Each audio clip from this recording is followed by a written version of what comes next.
Okay, so in the realization phase itself, we also need to perform the testing. Test the standard and custom business processes. So not only you need to activate, not only you need to adjust, but you also need to verify that the standard and the custom business processes are working fine. Once this is done, once you feel that my realization phase has been completed, all the required standard business processes are active, most of the custom business processes are also active, you will enter into the final preparation phase. What you will do in the final preparation phase? Now, just think in this way. You are a customer, you are implementing SAP for the first time. Do you already know how to use SAP? If let's say many of you are the end users, right? You are working as an accountant or you are working as a part of purchasing team or the sales team. So your company is implementing SAP. Okay. You already gave the requirements to the functional consultants and they have set up the system. Now, if they give you the system, will you be able to work on the system directly or you need a training? Training. Training is required, right? Without training, you will not start working on the system. You cannot start.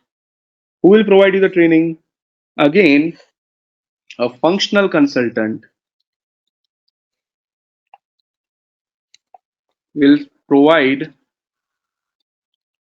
the trainings to business users. So the training is provided during the final preparation.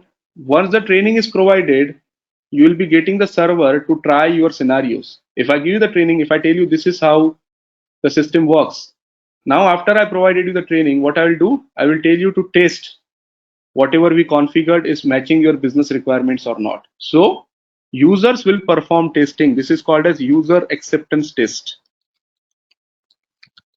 User will perform the testing. User will check whether the system is working fine, whether my business processes that I gave to this consultant during the business blueprinting phase, whether those are activated properly, whether they are working properly or not.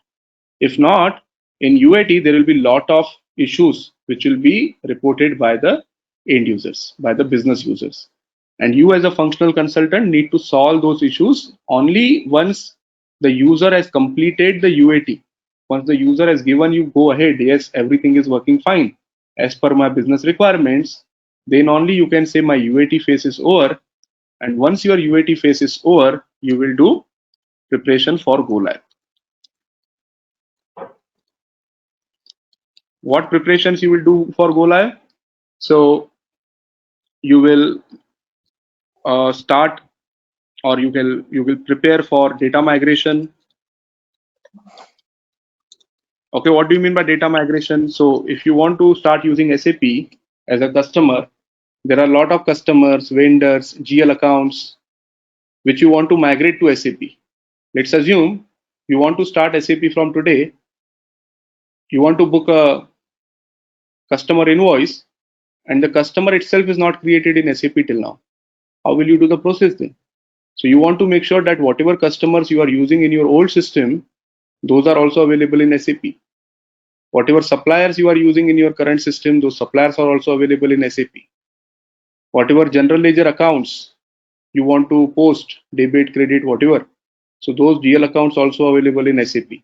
So that data migration is also part of the final preparation phase. Once all these things are over, once the user is knowing how to carry out the transactions, once the user has performed all the user acceptance test, once the data migration activity has been completed, on one fine day you will say go live, which means start entering the transactions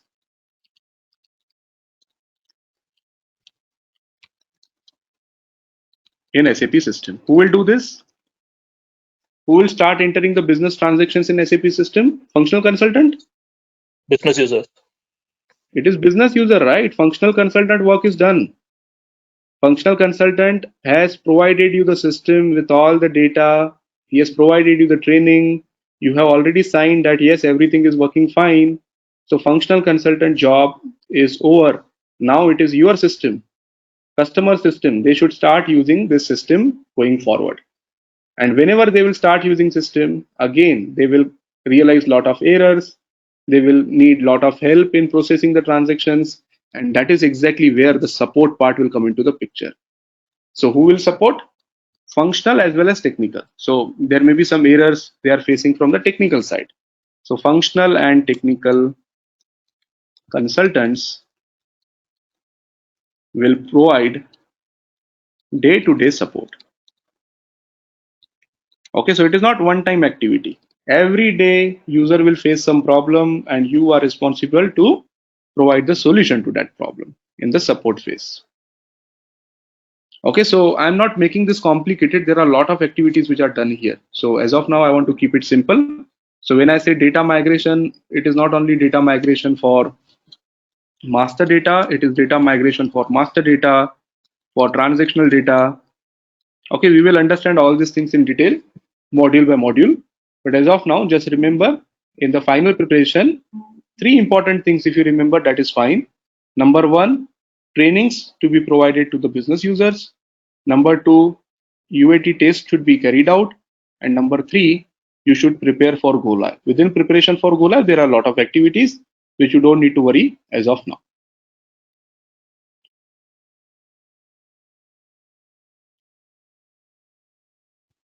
What is this called as? There are two tests that we have seen. One test is being done by the user. It is called as user acceptance test.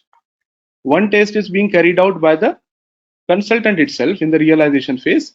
This is normally called as unit testing. Okay, just for your information. The test that as a functional consultant you will carry out before you give the system to the client, that is called as unit testing, and the testing which is carried out by the business users, it is called as UAT, which is nothing but user acceptance test.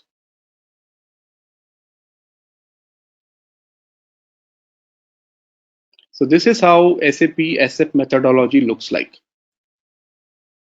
SAP HCM methodology consists of 5 different phases, or 6 or 7, whatever you call it as. Normally we say 5, go live and support is included in one.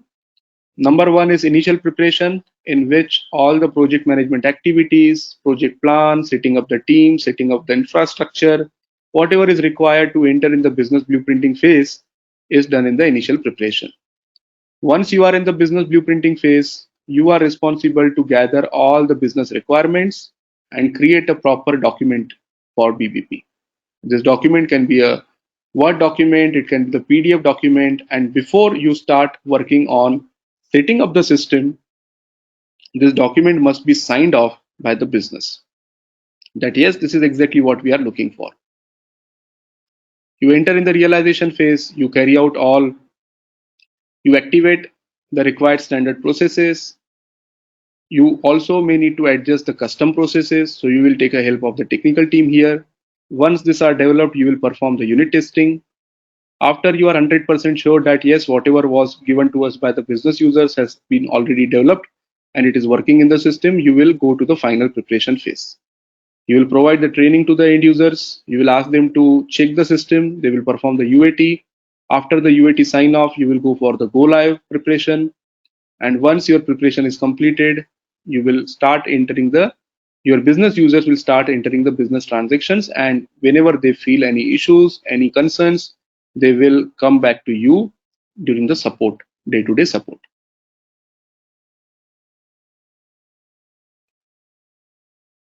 Okay, so now coming to how Activate is different. So SAP looks very good, right? If SAP is already having all the points written, then what is the reason why SAP came up with SAP Activate? We are using SAP HCM methodology from years, more than 15-20 years now. For all ECC related implementations, it was strongly recommended to use SAP HCM methodology. But now SAP said for SAP S4HANA projects, stop using SAP HCM and start using SAP Activate. Okay, what exactly is SAP Activate? What are the different phases? So it starts with the prepare. After prepare, you have explore, then you have realize, then you have deploy, and finally you have run. Okay, activities also you will find same. So when I talk about the prepare activities, what are the activities that you need to do in the prepare phase? Again, same project management related activities. Okay, so setting up the team, setting up the infrastructure, setting up the project management plan, all those things are done in the prepare phase. What is happening in the explore phase? It is also same as business blueprinting. So what you do in the explore phase? Maybe I'll copy this phase in which consultants will gather the business requirements and create a BBP and take a sign off. Okay, so now let's try to understand because there are a lot of changes in the explore phase. So this is a phase in which consultants will gather the business requirement completely fine and create a BBP and it has to be signed off. There is no BBP if you are using SAP Activate. Business blueprinting concept is not used in SAP Activate. That is the reason even the phase name from business blueprinting has been changed to explore phase. So what happens in explore phase? This is a phase in which consultants will gather the business requirements from the users by following a new way of gathering the requirements.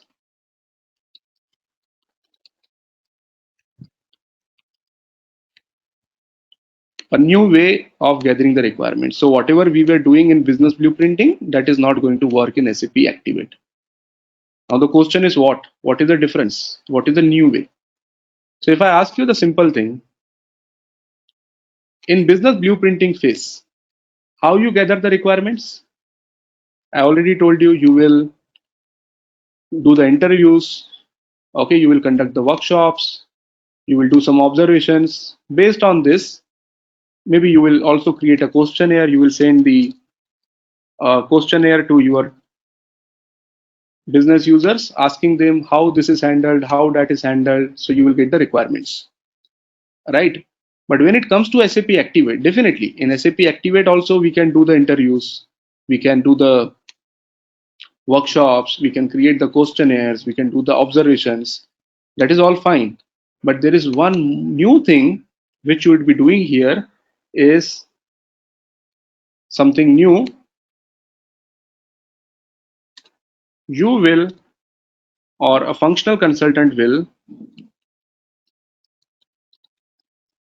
start showing them standard SAP business processes. This is something completely new. That is the reason this methodology is different.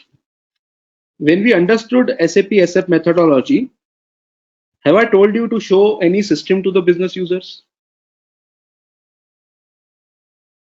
When you conduct the business blueprinting, just understand this is all theoretical discussion.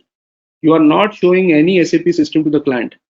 Can you tell me in SAP SF methodology, when this user will be able to access the SAP screen? When this user will actually get a feel of how exactly SAP looks like? In which phase? User training and acceptance UAT, final Exactly. preparation. So during the final preparation phase, user will actually get to see how SAP screens looks like. Before final preparation, user was not aware what exactly is SAP. He's just giving you the requirements. I want to see this in SAP. I want to see that in SAP. But he never has seen SAP screen at all. Okay, so let's say if a complete project, see normally SAP projects takes, the mid-size project also take at least 1 year to implement, right? If I divide these activities in 1 year, so this initial preparation definitely will take 1 month. Okay, 1 month of time would be spent on doing the initial preparation.